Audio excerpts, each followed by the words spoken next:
Hello, beloved. I'm Monica Bermudez.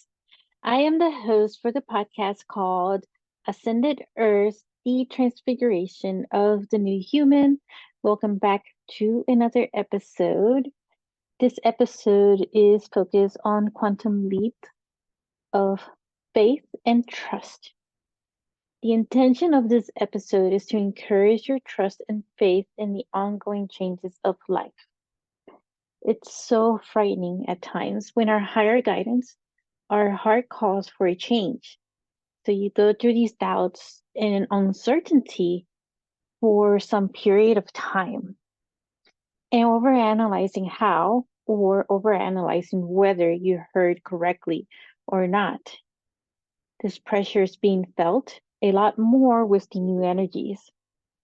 So one thing I have noticed that when it comes from your soul or higher guidance, it will be repeated constantly, but in a gentle voice of suggestion, which is really guidance. It's not forceful, like you must or you have to type of energy.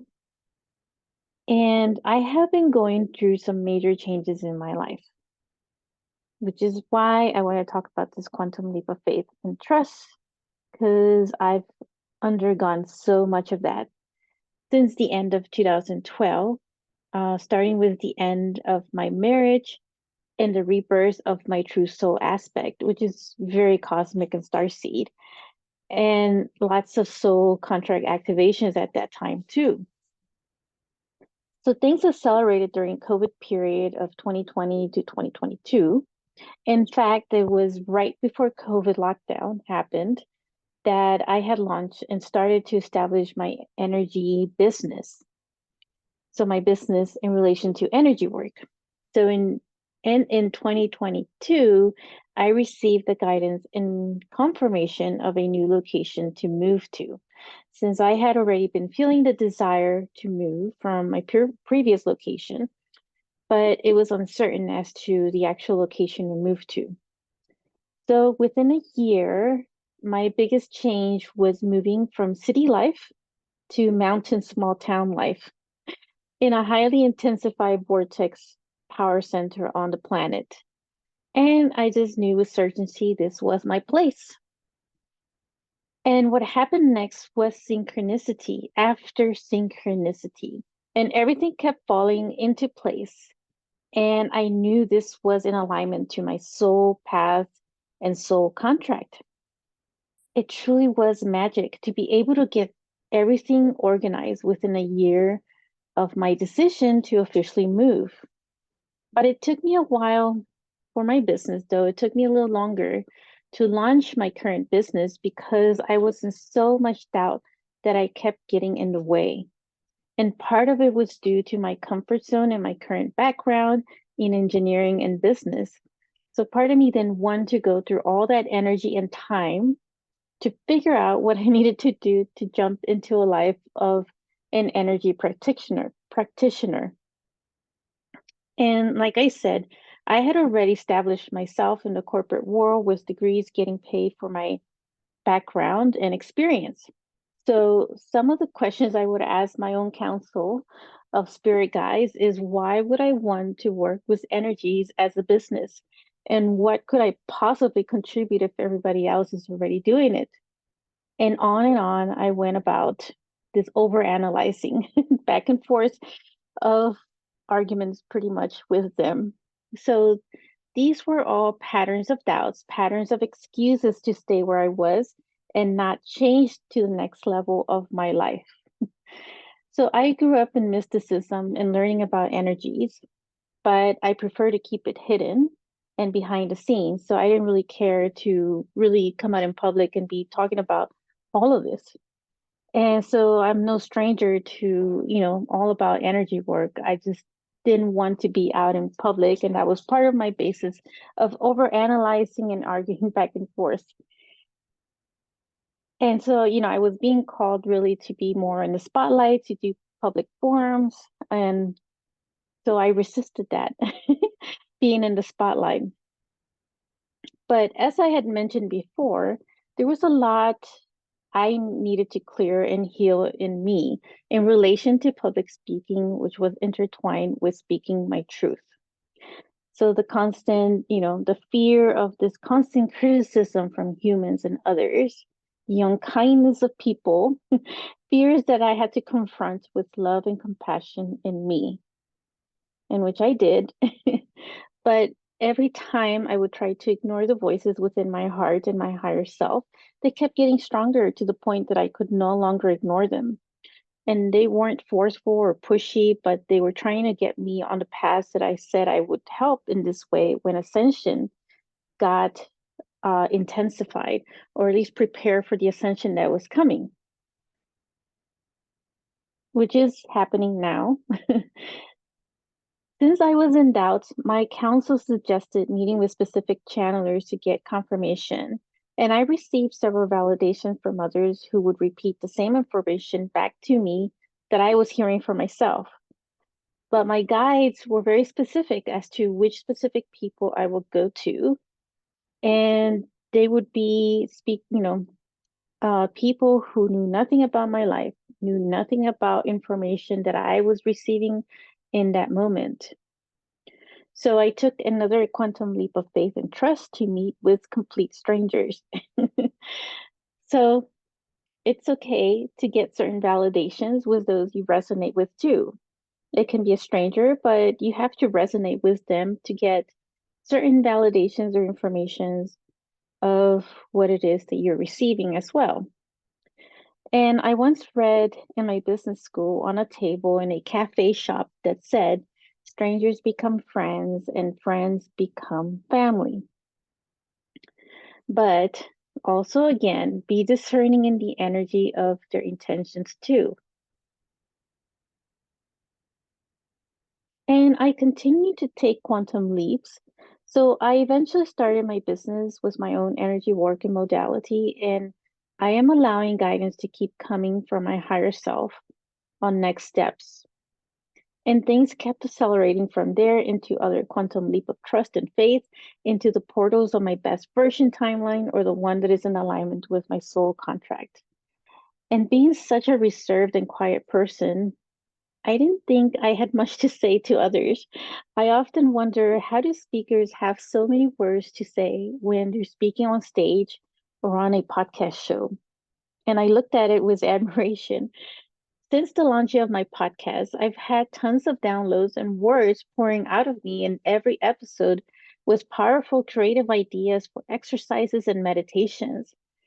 And just when I think I have nothing, the moment I hold a writing utensil or place my fingers on the keyboard of my laptop, or the moment I get on stage, words start to spill out of me. And I am at awe and wonder, where does all this come from? But it's really a channeling.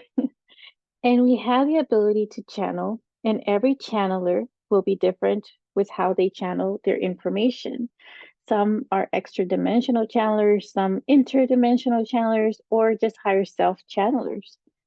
But however you may channel, everything is interconnected within your heart's higher self. So just trust that it is so. I talked about human bloopers. These are trial and errors of lessons we come to learn. Not all lessons are based on trauma or suffering or pain. These lessons are learning our divine ability, like how to channel while still being human. So, that being said, with practice improves this skill too. So, constant and determined practice and practicing with others just for fun. I have been doing mentorship with children who come from mystical backgrounds, just the same way that I grew up. I've been guiding them from my own human bloopers with the intention and hope they will avoid certain bloopers in life. My plan is to teach them on ideas to practice their psychic and intuitive abilities with others. And it's a method I did when I was little, um, in my with my mystical childhood friends. So just having like my own little inner circle of practice. And so this is why my psychic and intuitive abilities have sharpened in time. and it continues to improve. But it's all starting with your faith and trust on your inner guidance. Of course, it's important to discern if it is your ego or your higher voice guidance. Your higher guidance will repeat, but it can feel simple or logical sense or soul alignment where synchronicities open up, um, where you have doors of synchronicities open up for you. Then you know that is for you in a higher guidance. When I first heard my initial calling of my next phase in life after the divorce, it was my ego that kept getting in the way of the flow of messages. Rather than accepting it, I resisted and disrupted the natural flow of information. I needed to clear my channel from other clutters of the past and tame this noisy ego. Once that happened, I stepped into my power and it made logical sense why I was being called in that way, and I accepted it. And since then, it has gotten easier. Although sometimes it's good to sit with the initial message in order to feel into it and make sure it is coming from your higher guidance, but not overdo it in overanalyzing it. Sometimes you just know right away. And sometimes when you get certain messages, you may know right away that this is for you. It's definitely for you. So, my message to you is to take the quantum leap of faith and trust. Trust where the universe within your heart is taking you now. And this is the calling of your next phase in your life, aligning you to your highest vibrational timeline or the timeline that is in your best version. I or anybody else cannot decide for you. All I can do is be a guide, a cheerleader, and an encourager so that you embrace your new change. Are you also being called to move, to change jobs, to leave your job, or start a whole new modality? It's very scary, especially when you're used to doing so many things in a certain way for so many years or a long time. For instance, when you've been in a certain area or job for a long time, it turns into a comfort zone. And I understand about stability and so forth, but be careful not to fall into the traps of false illusions too. Comfort zones keep us from change, and it can delay our spiritual growth. Listen carefully to what I am about to say to you. You got out of your comfort zone from your star system in order to incarnate on Earth and experience human life, especially during this time. This is a remembrance activation, this statement that was just made. So take advantage of your human life now. And even if there are some bloopers along the way, that makes you an even more powerful master, such as the master of compassion. It could be a simple lesson on having compassion, even in tough situations that are ultra triggering. So if you still get triggered with someone constantly, pay attention to those emotional outbursts and reactions to situations and other people, because that is telling you where you need to bring closure and healing in you. And if you're in denial of this, then I can't help you because it is up to you to accept it or not. It's your choice. One of my greatest defeat in myself was the denial of the changes in my life. Once I removed the boulder of overthinking and overanalyzing from on my path, that was on my path, or I got out of the way of myself, the flow of energy turned into magic.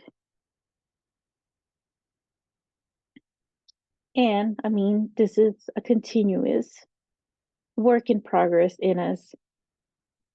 But believe me, it gets to turn more into magic. Ascension is here.